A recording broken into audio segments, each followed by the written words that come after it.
In this lesson, we'll learn how to animate the Google logo and analyze techniques and methods to improve animation. In the previous lesson, we learned the basics of easings. Let's complicate the task now. Jumping and following objects. This technique is often used to reveal a logo. It all seems simple at first glance, but problems begin when it comes to practice.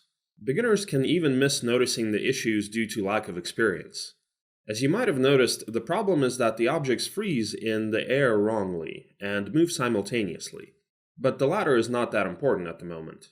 Let's analyze how to correctly animate a jump on the example of a letter from the Google logo. Before starting to work on animation, you must define the area where the letters and parts of a logo will be revealed. It is better if all the elements of a logo are revealed in a small compact area in the center of a composition. This way the viewer will stay focused and the elements will not be trimmed along the edge of the frame while appearing.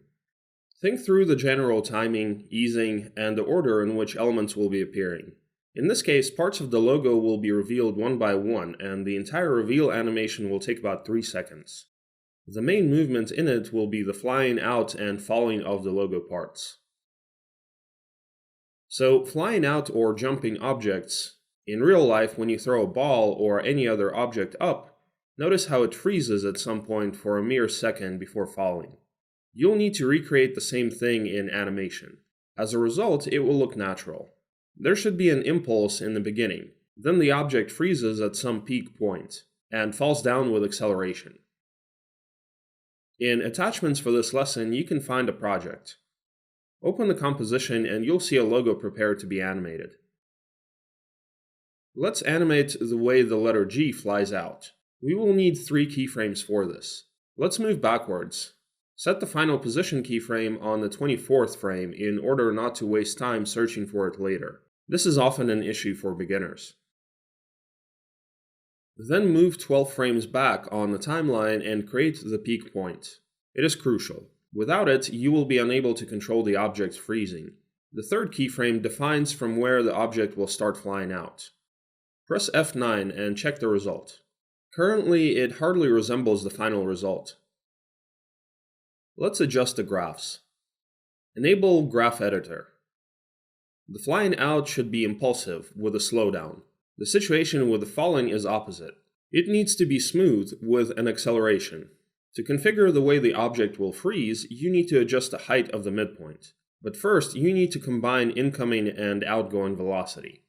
Double-click on the point and check this field here. That's it. Now using the height of this keyframe, you can adjust how the object freezes in the speed field, or do it manually in the graph.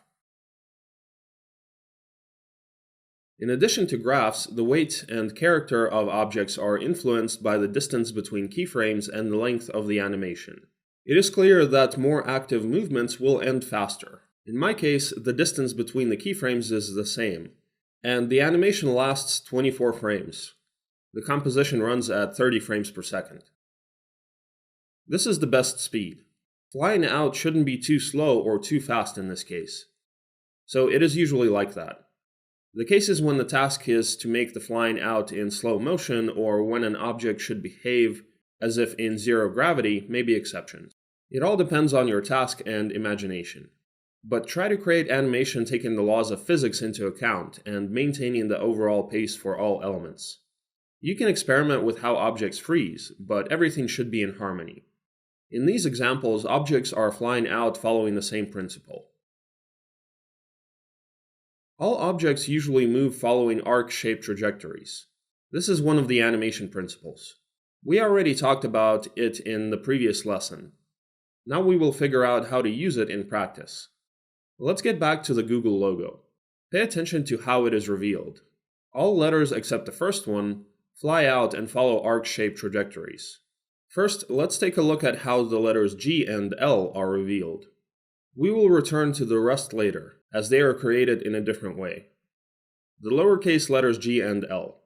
Let's animate position the same way as we have done for the first letter and set the animation graphs. We will also add the flight trajectory by adjusting the points in space to form an arc. It is not necessary to make it an ideal semicircle. It all depends on the situation. Let's adjust the animation graphs. As you remember, the object should freeze at the peak point.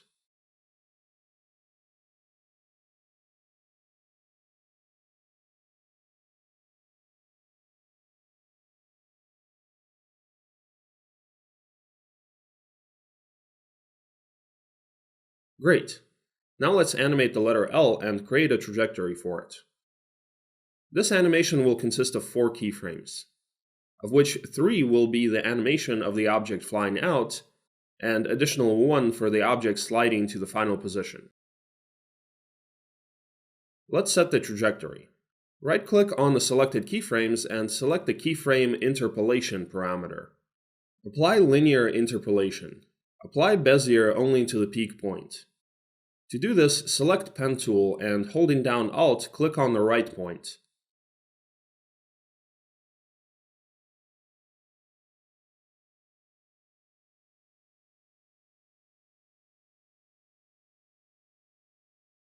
Let's make an arc and set animation graphs. The graph of flying out will be the same. We, however, need to make a seamless transition to sliding when it lands, creating the impression of uniform movement and speed. To achieve it, you need to set up such a graph.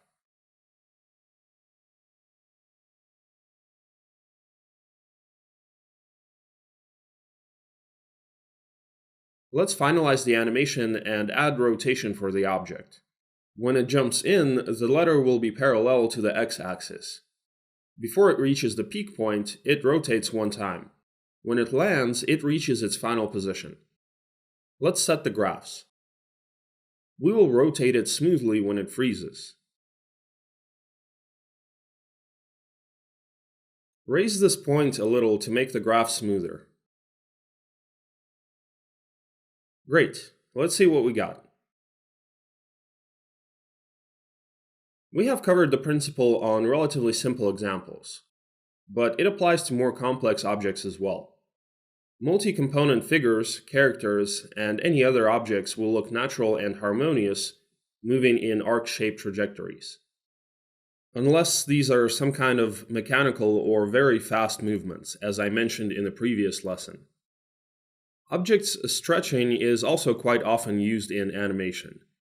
But we will talk not about the squash and stretch principle in animation, but about the effect of a stretched object, and cover several ways to create it.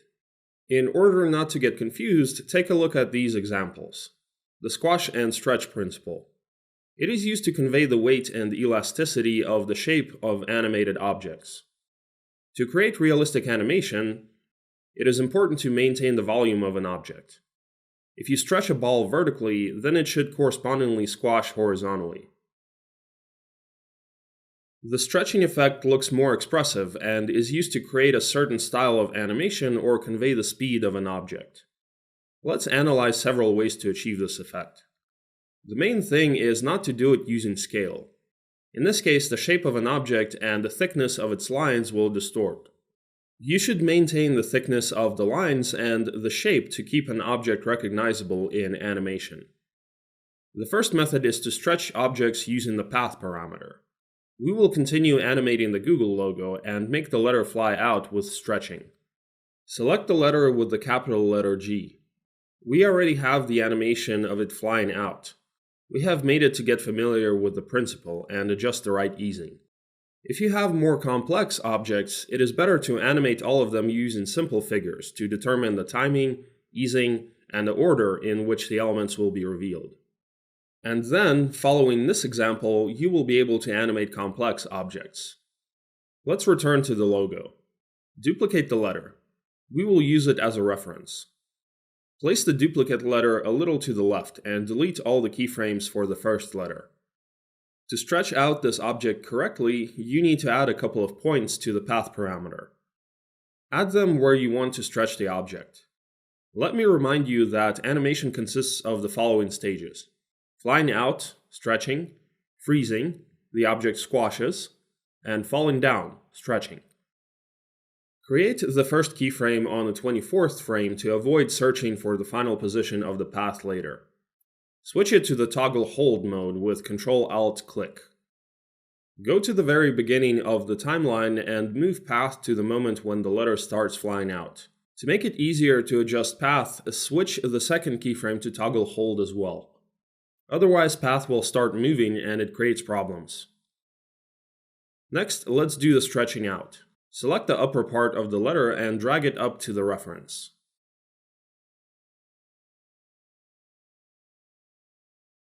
You can slightly raise the lower part as well. Then, copy the first keyframe and move path up following the reference. This is the moment the object starts freezing. If we were to create this animation using the position parameter, it would be enough to set 3 keyframes and adjust the graph. But since we are using path for it, we will create a slowdown using an additional keyframe at the peak point. Without it, you won't be able to create an appropriate pause. Copy the same keyframe and paste it a little further. We will control the freezing with it. For the falling down, duplicate the final keyframe and stretch the upper part of the letter up.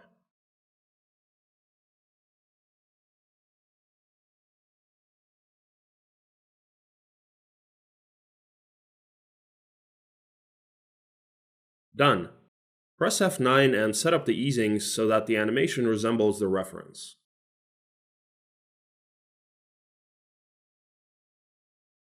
All in all, the graph is the same as in the case with position, but the number of keyframes is higher. Let's check the result.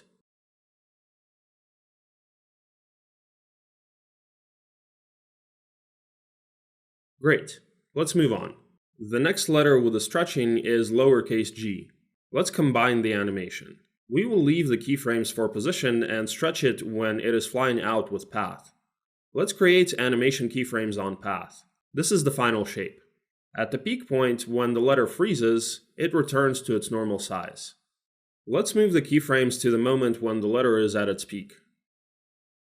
At the beginning of the timeline, stretch the lower part of the letter.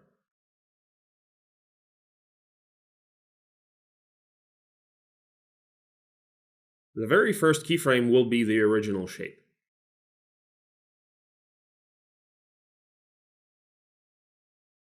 Now let's adjust the easings.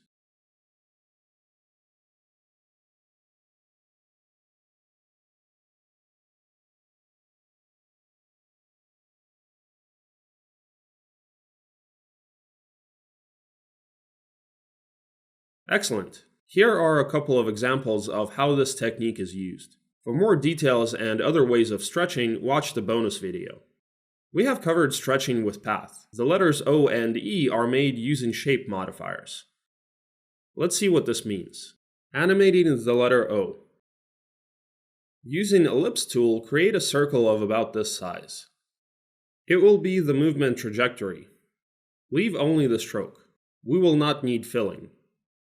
Next, add the trim paths and offset paths modifiers.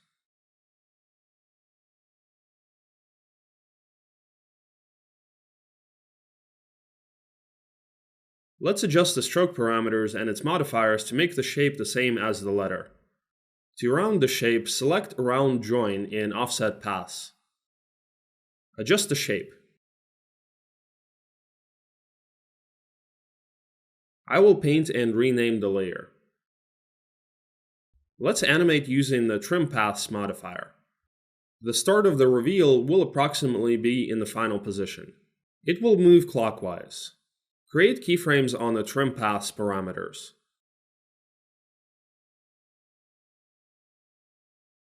After a few frames, adjust Trim Paths for the final position.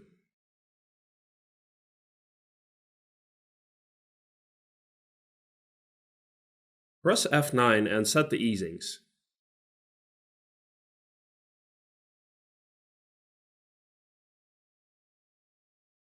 Let's finalize the animation. To achieve the desired stretching, you need to adjust the offset between the keyframes.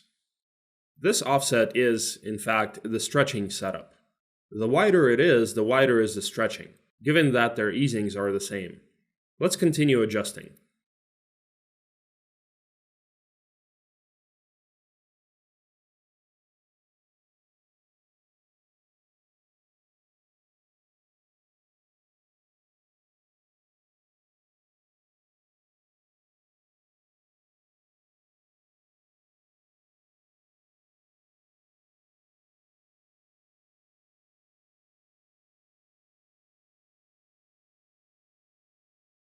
Yes, it's already better.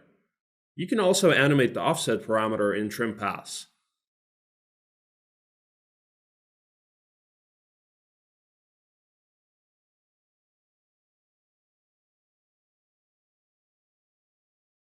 Okay, the animation is ready. Let's paint the shape in red.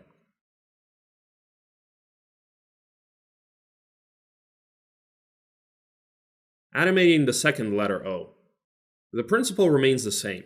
You just need to make a different trajectory. For this, we will use Pen Tool. Create such a trajectory. The letter will fly out from the upper left part. The first time, it will land in front of the letter G. The second time, it will land in the final position. Let's copy the settings from the previous letter and animate trim paths. The most important thing is to adjust the effect of the letter freezing at the peak point. Here's what you should get.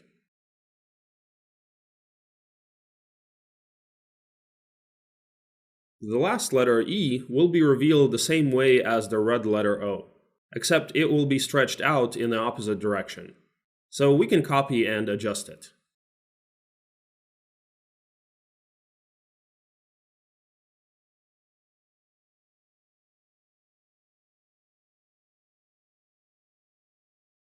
Let's take a look at the result.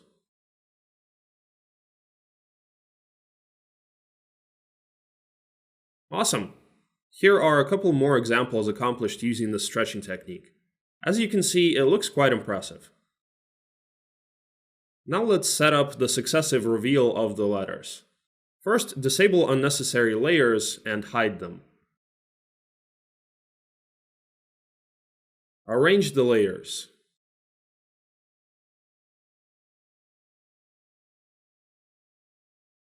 The letters will be displayed at about this speed. They do not overlap with each other, and the first and the last objects are emphasized, which sets the general easing for the animation. Cool. The only thing I don't like is how the lowercase g is stretching out. Let's make it the way it is in the original. Let's stretch the letter a little differently. Create the keyframes. The first and last will be the same.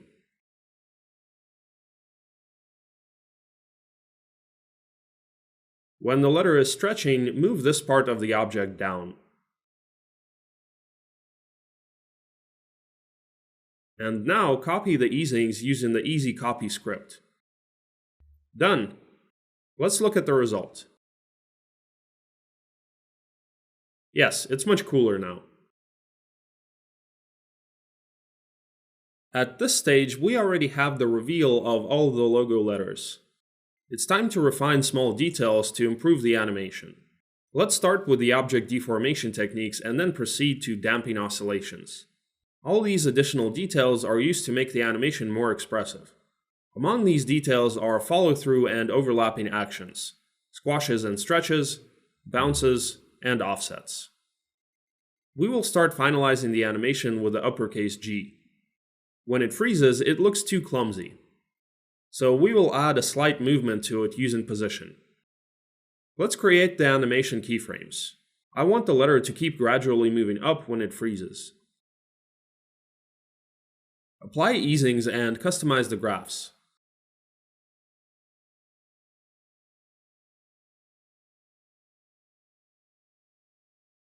When it flies out, you can lower the letter more using position and compensate its position with path.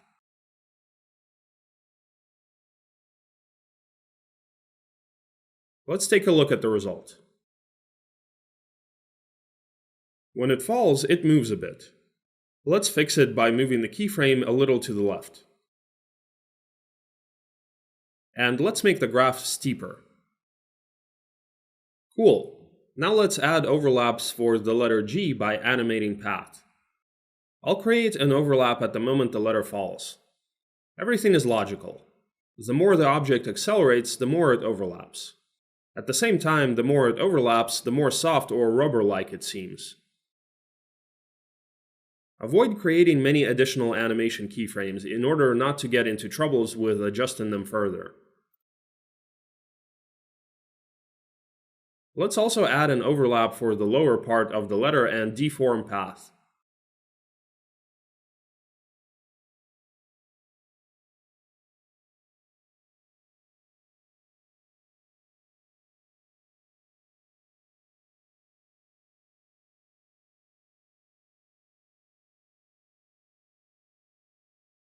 Good. Next, I want to create the effect of the letter spreading out on some surface, as if it is made of gelatin. In order not to animate a large number of path points, create a letter of a similar shape and thickness with stroke. Find the moment when the letter should flatten. This is, by the way, the peak of speed, and substitute the original shape with path. You could skip this step, but this way it will be easier to animate and edit it. Let's adjust the way the letter flattens.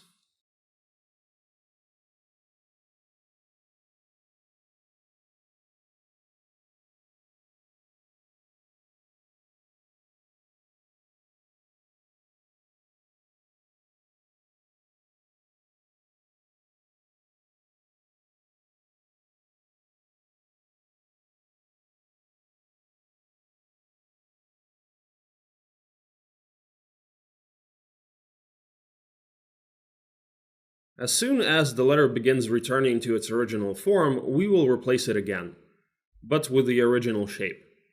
Duplicate it and delete all the keyframes.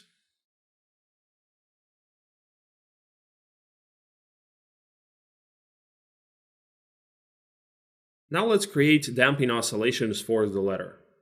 Although the animation of the letter consists of several layers, the movement should look as a whole. We need to change anchor point of the layer.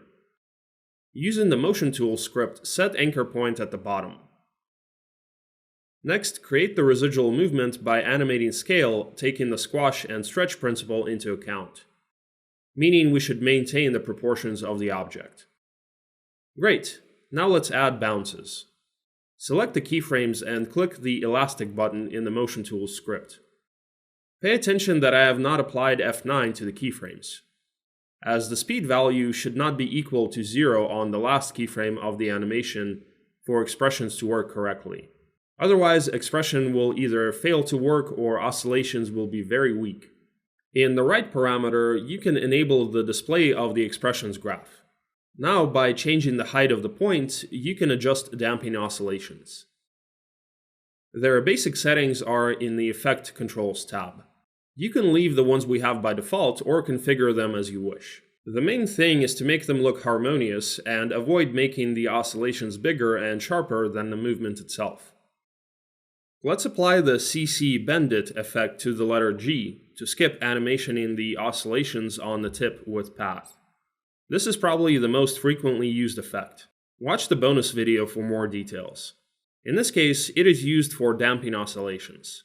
You need to set the start and end points for it to work. But as you can see, if you move the shape layer, the effect remains in place. To fix this, you need to write in expression in the start and end parameters of the bend effect. Holding down Alt, click on this stopwatch. In the line for expressions, write toComp value. Paste the same code to the end parameter.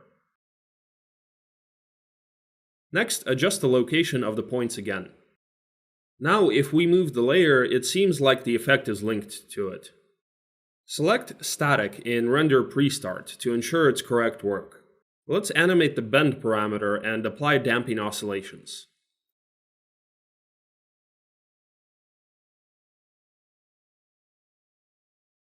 Now let's cut off the tip of the letter with a mask. Select Rectangle tool, and for the mask to work, click Tool Creates Mask.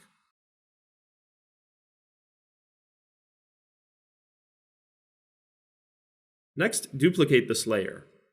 Apply Invert to the mask and then delete the bend effect.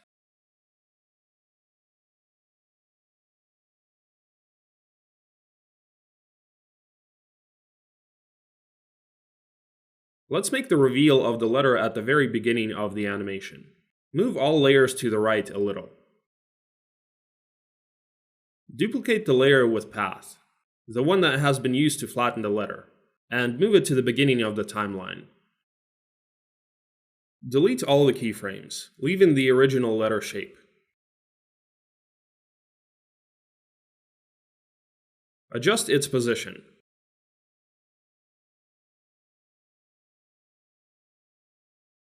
I will enlarge the letter this way to maintain the thickness of the lines. When the path shape changes, the stroke thickness remains the same. Let's animate it by making the letter a bit smaller.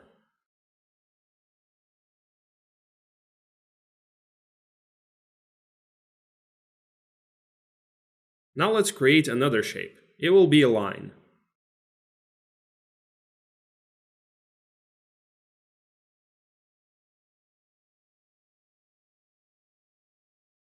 In the stroke settings, in Line Cap, select Round Cap. Let's animate its reveal using Path.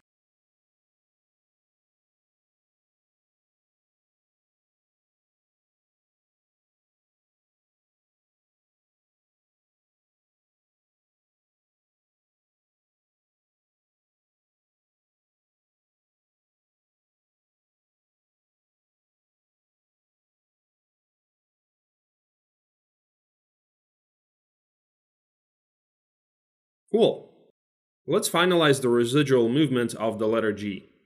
Since it consists of two layers, we will parent one to another.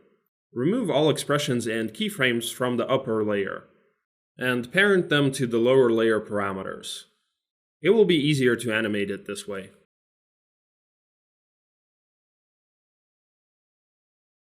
We already have a residual movement for scale. Let's animate rotation.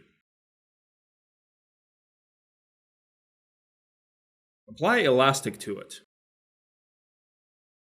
Add offset by shifting the keyframes relative to each other for a few frames. Thanks to this, the animation will become more expressive. The main thing is to make the damping oscillations complement your animation, not contradict it. All movements must be harmonious.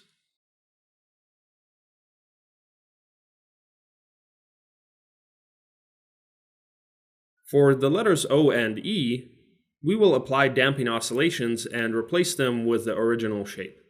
For it slightly differs from our shape of the stroke, with which we created the reveal with stretching. The substitution is actually morphing in one frame. You will learn more in the lesson about morphing. Let me remind you that it is very important to make the movement look like a single whole. After adding bounces and offsets, the animation looks very cool, and no one will notice the substitution, even if there are very different objects. The main thing is to maintain the uniform speed and trajectory of movement of these replaced objects. Let's reveal the letter O and animate amount in offset paths. Set the graphs so that the reveal matches the movement and speed of the letter.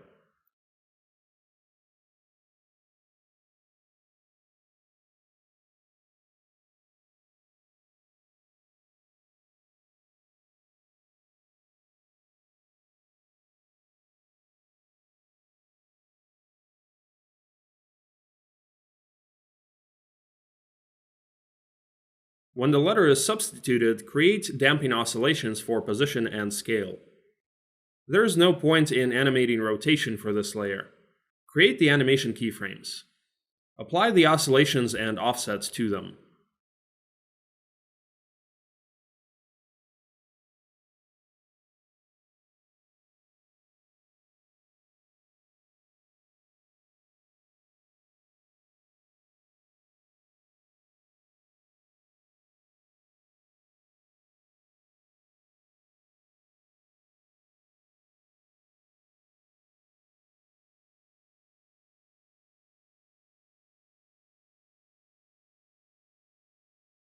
Repeat the same actions for the second letter O. Create the animation keyframes. Apply the oscillations and offsets to them.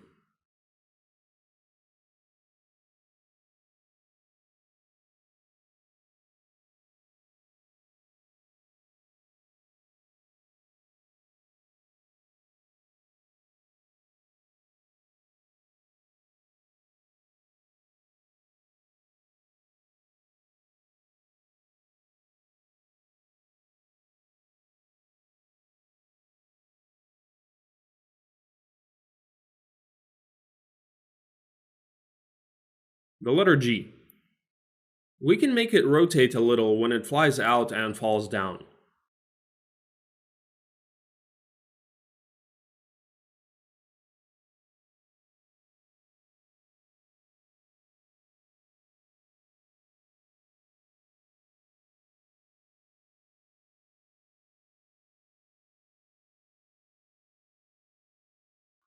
Apply damping oscillations to position.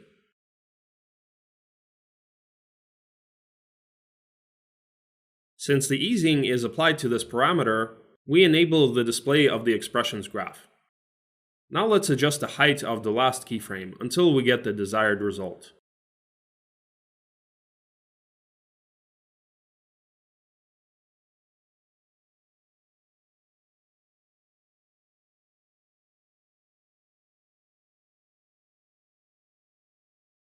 Apply damping oscillations to rotation and configure offsets.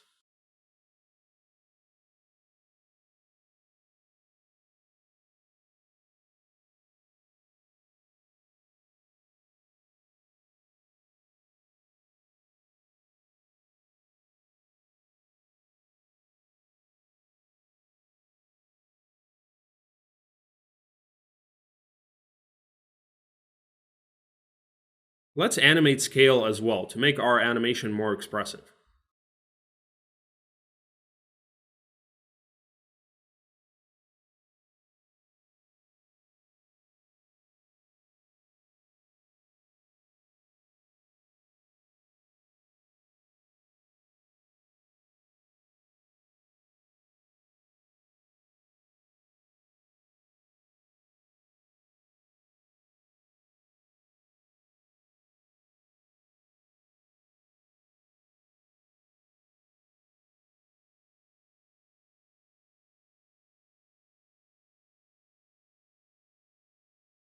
Reduce the size of the letter when it flies out.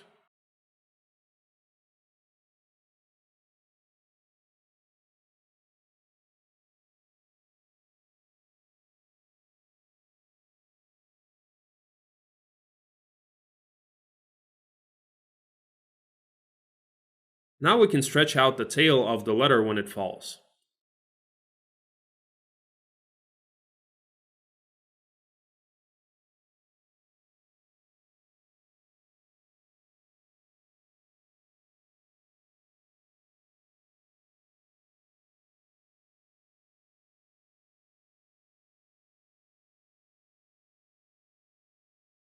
Great, let's see what we got.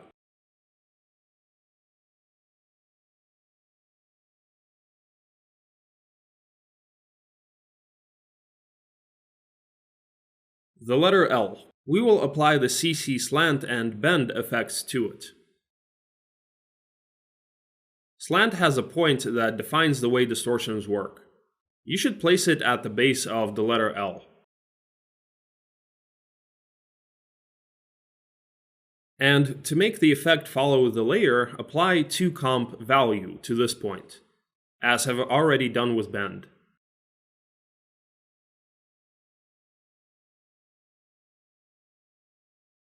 When the letter lands, animate slant so that it tilts back a little when it is sliding.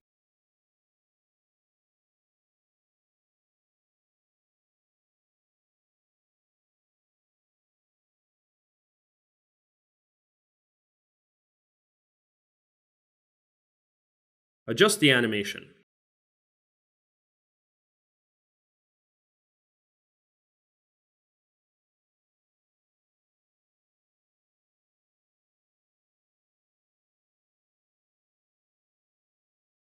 Now apply bend. Add the 2comp value expression to it, and set the start and end points. We will need this effect to create damping oscillations for the letter. When it stops, it will sway a little.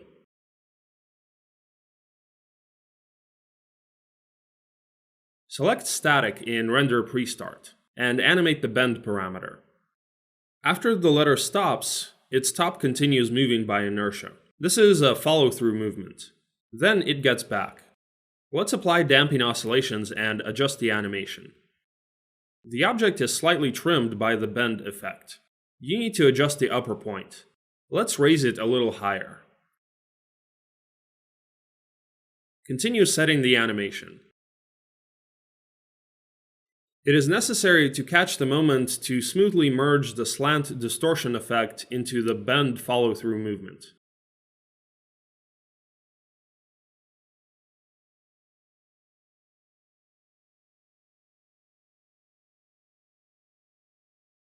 Now it looks somewhat too sharp. Most likely you need to make slant smoother.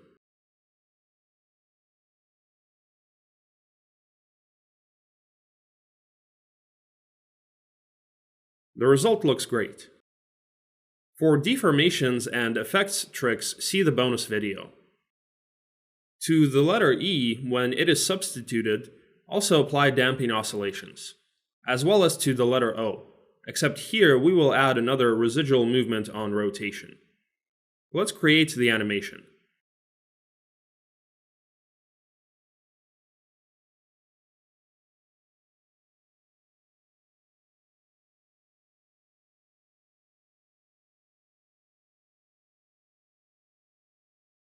Apply elastic and create offsets. Let's keep on setting the animation until we get the expression of the movement moving as a single whole.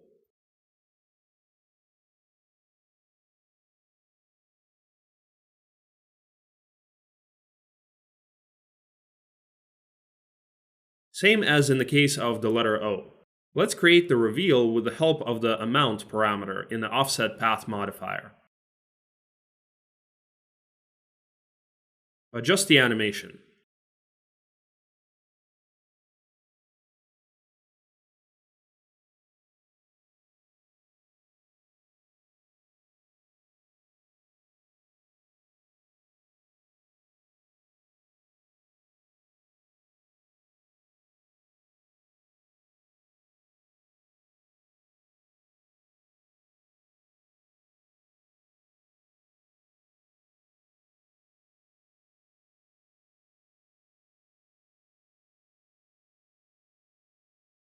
Great, we have finished animating the Google logo.